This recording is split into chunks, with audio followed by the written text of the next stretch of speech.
जन्नत के पत्ते बाब नंबर 15। छत छत से खुली ग्रे स्पॉट्स कार कुशादाद हाईवे पे दौड़ती जा रही थी। वो कहनी दाएं तरफ खुली खिड़की पे टकाए बंद मुट्ठी से गाल को सहारा दिए आंखें मूंदे कच्चे पक्की नींद में थी। गर्म हवा से सियाह कार फड़फड़ा रहा था। दफतन कार को जरा सा झटका लगा तो उसके चेहरा आगे को लटका, मगर अगले ही पल वो आंखें खोलकर संभल कर पीछे हुई। सामने लंबे हाईवे के उफक पे सूरज तुलू हो रहा था। हवा में गर्मी की शिद्दत बढ़ गई थी। सड़क के दोनों अतराफ खुश्क वीराना थे, दो पहाड़ थे। मैं सो गई थी, उसने आंखें मलते जैसे खुद से पूछा। नहीं मादाम, आप कल रात से ड्राइव कर रही हैं। सो तो मैं रहा था। हया ने बाएं जानिब देखा जहां स्टीयरिंग व्हील पे दोनों हाथ रखे ड्राइव कर रहा था। नीली जीन्स, नीली ड्रेस शर्ट की आस्तीन कोहनियों तक मोड़े, आंखों पर स्याह सनग्लासेस लगाया जिनके साइड से आंखें करीब जख्म का निशान साफ नजर आ रहा था। क्या हम केरेलिस पहुंच गए? उसने गर्दन उठाकर इधर उधर फेरी। मोटरवे के अतराफ का मखसूस वीरान इलाका नहीं। सो जाओ, जब पहुंचेंगे तो तुम्हें उठा दूंगा। है इस बात ने सर हिलाया और गर्दन सीट के पुष्ट पे टिकाकर आंखें मूंद ली। जहान ने निगाह फेर कर उसे देखा और फिर अफसोस से सर झटका। हया खानम, फ्रंट सीट पे बैठने के जो एथिक्स होते हैं उनमें से दूसरा नंबर किस चीज का होता है? मैंने सीट बेल्ट पहन रखी है, बंद आंखों से कहते उसने हाथ से अपनी सीट बेल्ट को छूकर यकीन दहानी की। वो पहला उसूल है, दूसरा फ्रंट सीट पे सोने की ममानत के हवाले से है। नींद वैसे ही खुल गई थी, ऊपर से उसके तंज वो आंखें खोलकर पूरी तरह जाकर सीधी हुई।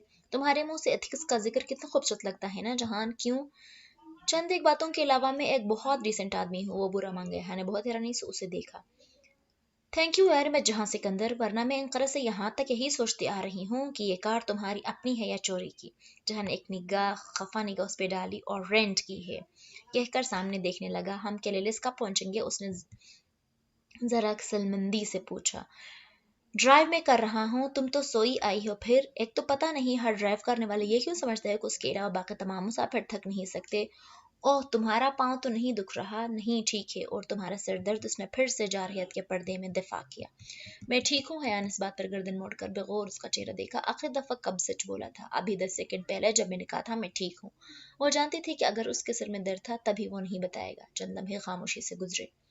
बाहर चलती गर्म हवा के थपेड़ों के सिवा कोई आवाज न सुनाई देती थी। हम केलेलेस कब पहुंचेंगे? उसने अब के जरा उकता कर कोई तीसरी दफा पूछा। 2 घंटे मजीद लगेंगे। मैंने नहीं कहा था कि तुम आओ?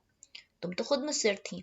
शिकायत तो नहीं कर रही, टाइम ही पूछ रही हूँ। कोई 17वीं दफा पूछ रही हो? वो बाकायदा बुरा मान गया था। और तुम तो कपादोक्या देखने आई थी, फिर केलेलेस आने की क्या जरूरत थी? मेरी मर्जी। उसने बेनियाजे से शाने उचकाई। ये कह नहीं सकती थी कि वो उसको अकेला नहीं छोड़ना चाहती थी। उसे डर था कि वो उसे खो ना दे। कार उसी तरह सुनसान सड़क पे दौड़ रही थी। शाजो नदीर आसपास से इक्का दुक्का गाड़ियां गुजरती जाती, वरना हर सो सुनहरे से खामोशी थी। हम क्लेलिस में कहाँ रहेंगे? कभी कभी बहारे गुल बनने में हर्ज नहीं होता। सो उसने फिर से सवाल किया। एक सेफ हाउस से रात वहीं रहेंगे। आज इतवार है, कल पीर का दिन भी वही गुजारेंगे। फिर मैं कल रात बॉर्डर पर चला जाऊंगा और तुम परसों सुबह इस्तांबुल चले जाओगे। फिर परसों तुम रात पाकिस्तान की फ्लाइट ले लोगी। अब अगर कहती हो तो 71वीं दफा सारा प्लान दोहरा लेता हूँ। इतनी बुरी लग रही हूँ ना, तो ना लाते मुझे। तुमने एक दफे भी मना नहीं किया और फौरन राजी हो गए। तुम अंदर से खुद ही चाहते थे कि मैं तुम्हारे साथ आऊं। वाह, ये सुनकर मेरी आंखें भर आईं। जान ने मुस्कुराहट दबाए सर झटका। वो यकीनन उसके सोने से बोर हो रहा था और चाहता था कि वो जाग जाए और जली कटी ही सुनाए, मगर बोलती रहे। मगर मजाल है जो ये आदमी एतराफ कर ले। वो खफगी से रुख मोड़े बाएं तरफ देख रही थी। पाकिस्तान में ड्राइव इन सीट दाएं तरफ होती थी, मगर तुर्की में बाएं जानिब थी। सो वो जहान के दाएं जानिब बैठी थी। सूरज अब पूरी तरह से निकल आया था। कल रात जब अंकारा में होटल से जहान उसे पिक किया था, तब से अब तक वो हालत सफर में थे। वैसे अब बताओ, दुनिया का सबसे खूबसूरत शहर कौन सा है? वो उसे छेड़ रहा था। इस्लामाबाद, वो बेनियाजे से बोली। अच्छा, स्टीयरिंग व्हील घुमाते हुए जहान ने इस बात में सर हिलाया। और हेलेन ऑफ ट्रॉय के ट्रॉय का जिक्र तो सुना होगा तुमने? हाँ, इसका यहाँ क्या जिक्र? वो दूर नजर आते पहाड़ को देखकर बोली। ट्रॉय का तारीखी शहर तुर्की में ही वाक़ा है। हाँ, वो हेलेन ऑफ ट्रॉय की कहानी तुर्की ही की है। अच्छा, जहां अपने तीन से उसे मुतासर करने की कोशिश की, मगर हया ने जरा असर नहीं लिया। वो अभी डीजे की दोस्त होने का हक अदा करना चाहती थी। जहान कुछ देर दांत से लब दबाए कुछ सोचता रहा, फिर एकदम उसने गर्दन मोड़कर हया की तरफ दूर से दिखाई देते पहाड़ों को देखा और एक मुस्कुराहट उसके लबों पे आ गई।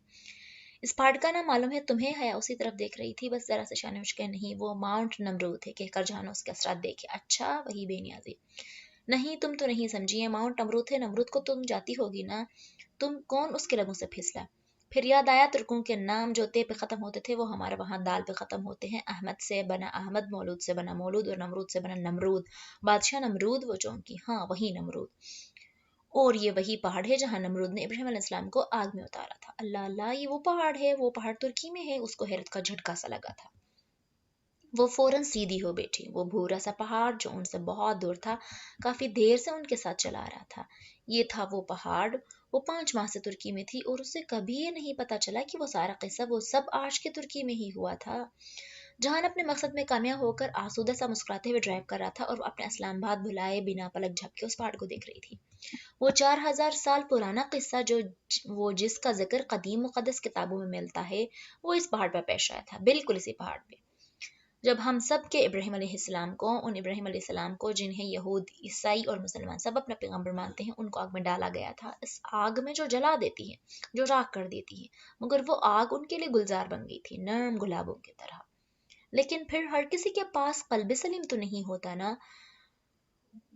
اور جانے اس سلیم دل کو حاصل کرنے کے لیے پہلے انسان کو کتنا جلنا پڑا، یہاں تک کہ آگ اس پہ اپنا اثر چھوڑ دے. ہاں، تپش اثر کرنا چھوڑ دیا کرتی ہے جب جل جل کر انسان کندن بن جاتا ہے. اور پھر لوگ پوچھتے ہیں کہ آپ کو ابایا میں گرمی نہیں لگتی، اور حجابی لڑکی حیران ہوئی کہ گرمی؟ کون سی گرمی؟ اس نے بے اختیار اپنے بازو کے اوپری حصے کو چھوا جہاں داغ گئے 3 حروف آج بھی ویسے ہی تھے. وہ کون تھی؟ ہاں، بہت گنہگار، بہت غلطیاں کرنے والی ہی صحیح، بہت نافرمان قسم کی مسلمان ہی صحیح، مگر سامنے اس پہاڑ پہ نقش تاریخ سے ایک امت ہونے کا رشتہ تو تھا ہی. اور زندگی میں بعض ایسے لمحے ہوتے ہیں جب کسی مسلمان کو خون کے ابلتے جوش، بازو پہ کھڑے ہوتے رونگٹوں اور فرتے جذبات سے بھیگتی آنکھوں کے ساتھ اپنے مسلمان ہونے پہ بہت فخر محسوس ہوتا ہے. اس کے لیے بھی وہ ایک ایسا ہی لمحہ تھا.